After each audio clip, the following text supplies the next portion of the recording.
8ला उठायचं म्हणाले सकाळी. नऊला उठ, काय करणार एवढं लवकर सकाळी? नवऱ्यानंच परमिशन दिलंय सकाळी 9-10ला उठायची, तर आपण का लवकर उठायचं. तर असंच मज्जा मस्ती करत आम्ही उठलो. 10:30 वाजलेले उठायला.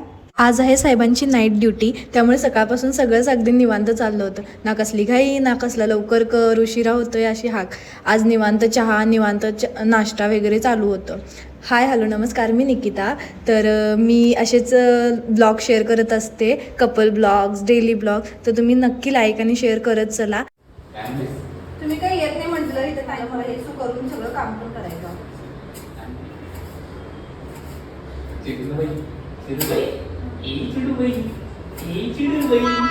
आणि आम्हाला खूप प्रेम देत चला. तर आज आमचा दिवस एकदम निवांत चालू झाला होता. आता 12 वाजलेत आणि आम्ही चहा पितोय. आम्ही उठलोच होतो 10:30 वाजता निवांत अगदी. आणि ह्यांची नाईट ड्युटी होती, त्यामुळं हा दिवस असाच असतो आमचा निवांत आरामात. मग मी जेवण बनवले, चहा वगैरे सगळा 12 वाजता झाला. जेवणाला वाजले आम्हाला 3. मग साहेब झोपले थोडा वेळ, मग त्यांना परत ड्युटीवर जायचं होतं. मग स्वयंपाकाची तयारी होती चालू. मग दुपारच्या जेवणासाठी मी केल्या होत्या चपात्या. आणि अशी मजा झाली की मी पीठ मळून ठेवले आणि मग दुसऱ्या कामात लागले तर पीठ एवढं मऊ झालं की चपात्या व्यवस्थित होतच नव्हत्या.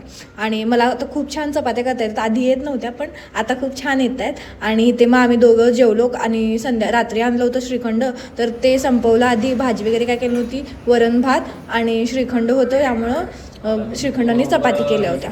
मग हे सगळं केलं. साहेबांची होती नाईट ड्युटी, त्यामुळं रात्रीचा स्वयंपाक बनवला, त्यांना टिफिन दिला. आणि मग असा होता आमचा हा दिवस. तुम्हाला हा ब्लॉग कसा वाटला नक्की सांगा. Thank you so much for watching this video. Bye bye.